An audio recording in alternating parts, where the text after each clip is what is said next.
welcome to a very special edition of Dear God Why. Usually we do sci-fi and weird horror films and whatever the hell the room was.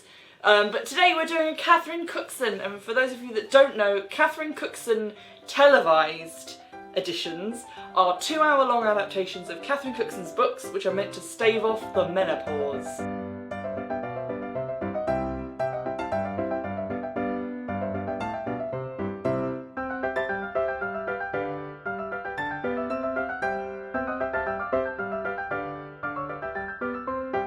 Today's one is 15 Streets, and it features some of the worst fake snow I've ever seen in my life. It's made out of Smash and Fairy Liquid, and also in this one Sean Bean doesn't die, that we know of. I think it's going to come back with some memories of coming home from school at 4 o'clock and watching my mum crying at the TV. I don't know much about Catherine Cookson televised dramas. I'm not like completely new to them. I have suffered through one or two. I am quite looking forward to it, I have to admit. As I've aged drastically, I found a need for poorly acted, gripping TV dramas. Oh, and wenches. Lots of serving wenches, cleaning wenches, wenching wenches, many wenches. Cheap beer, that, John. Aye, and no headache in the morning, Joe.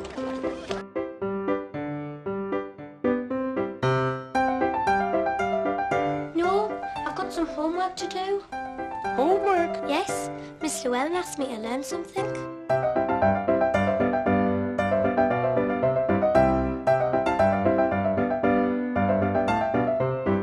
This is a new coat. Me ma bought it. And these boots and all, and I'm going to get a hat with a feather in it. No.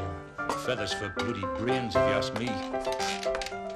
Why don't you bugger off and leave us alone? The things that been occurring on the 15 streets. Well, 15, you only ever see like 3 of them, and a carnival circus thing. Sean Bean is the younger, older brother of the family. Drunk, angry, kind of pervy. That's basically it. It's not my fault, he's past it.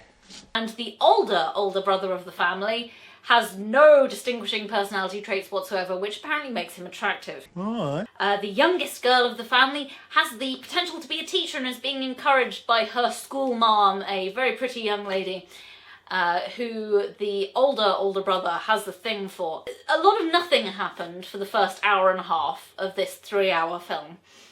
And then everything happened at once. So the first hour and a half, there's fisticuffs, no, fisticuffs, aye, fisticuffs, Ben. And then there's actual things happening now. And everyone looks the same, so I don't know who's pregnant. One of them is pregnant, one of them cares, one of them doesn't care. Fisticuffs. Sean Bean's drunk. Sean Bean's dad is also drunk. His older brother is sober and has the personality of a potato. I'd better be off now. He's now a gaffer, which means he's in charge of people what do stuff on boats. There's a lot of wenches that he could yet finagle with. There's a school teacher lady. John, for God's sake, say something.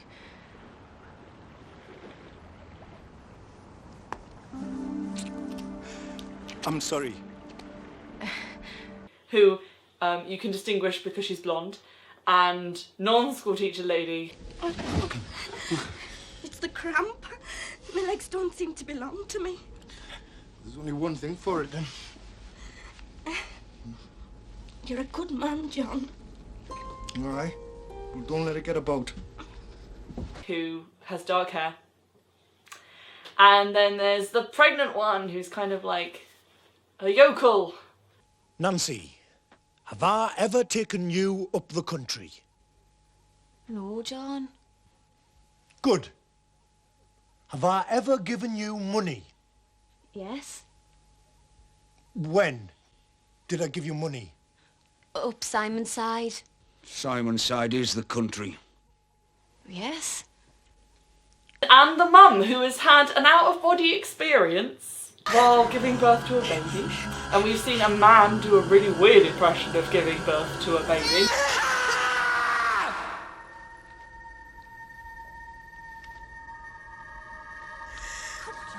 Come on, clever lass. That's it. That's...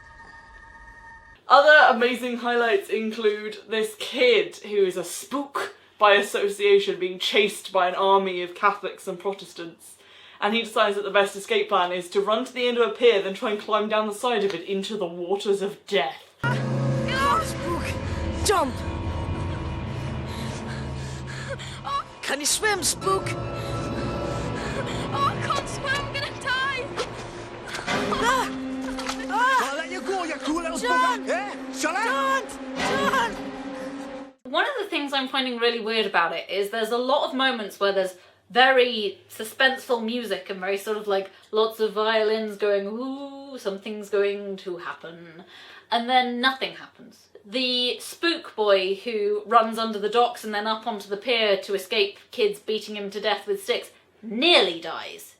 And the young girl who Sean Bean corners and gropes from it nearly gets raped. You expect it to be, oh no, a tragedy, and then everyone just starts to level out, and then, oh no, a tragedy, and then everyone starts to...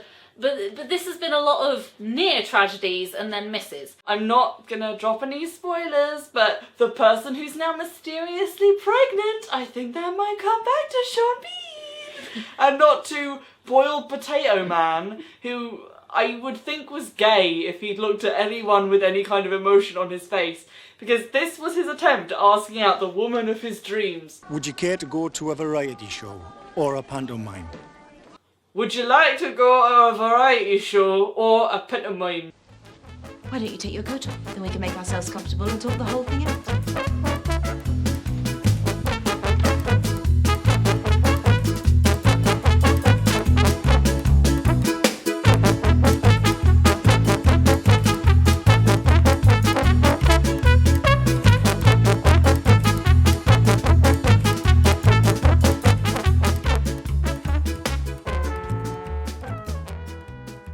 Shockingly, it was Sean Bean what done it.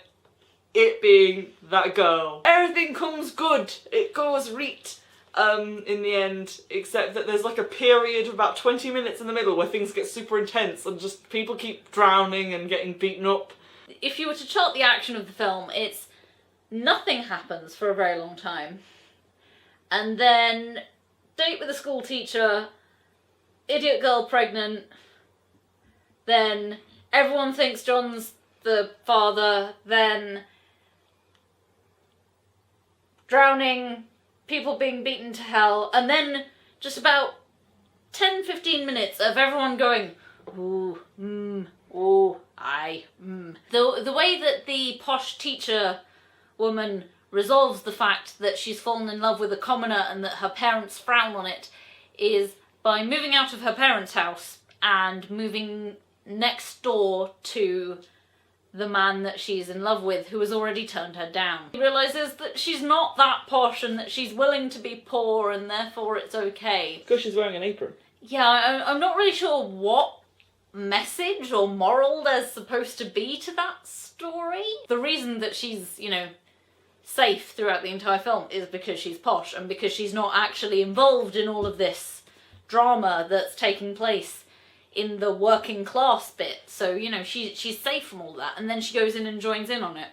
So I don't know what the message is. Possibly that, you know, being poor is at the very least more interesting. There's basically a fight scene that moves to like 3 separate locations whilst being followed by a small crowd of villagers who then split up. So it's like the women take the injured away in like a kind of foot ambulance. 7 men have to hold down this one guy like, no, he's had enough, lad. Dominic. Dominic!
And apparently he had had enough because they stick Sean Bean on a boat to we don't know where, Middle Earth, and he doesn't die on camera.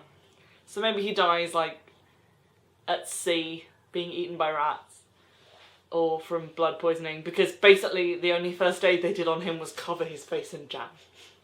They're like, no, I'll fix what ails you. Have a spoon of Tate and Lyle syrup and we'll cover your face in jam. Also, if you want to play a drinking game with this film, you can count how many times they say, I suppose you better come in then. And also, the tide's on the turn! It's Kate and Christine. The boat's in the river. It's drifting, the tide's going out. The tide's on the turn! Tide's on the turn! Like, you'll die. You'll be Sean Bean's character by the end of it. Oh, Christ!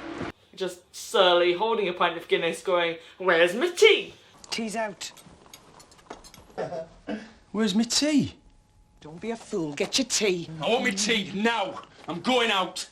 What's up with you, then? I just want me bloody tea, that's all. Baby's dead. No. Katie's dead. No. We've got food for Christmas. I really love this girl. Oh no, people are more dead. No. I'm gonna live forever, happily ever after with this woman I love, even though I haven't actually told her I love her and I haven't really touched her in any affectionate way whatsoever. That's it. I just imagine that they will be, for the next 25 years of life, sat in a room not talking to each other. Possibly going or no. That's it. That's their marriage, that's what I think is gonna happen. But I have this theory that everyone thinks Nancy is simple-minded just because she's the only person that shows emotion. Because she actually has like some fairly strong emotions, and my favourite scene of her is just after John has kicked the shit out of John Bean for sort of driving his little sister and this lovely lady out into the water where they drowned or dissolved, because they seemed to sink fairly quickly. It was just a hat, so she just sort of jumps into the middle of things and is like, no, you can't kill him. And then she proceeds to just make everything worse. Ah! Dominic, don't be dead! I've kept my mouth shut, Dominic. I did what you told me. You've got to marry me when the baby's born. I've been a good girl, Dominic.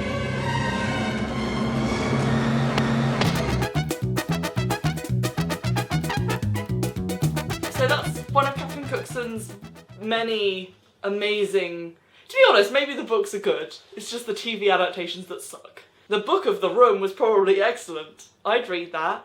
It's probably like Dickens. So have fun, watch the video a couple of times, practice your northern accents, and join us if we decide to do this again. Which, I'll have to wait for them to forget what the 15 Streets is like, but we'll do it again.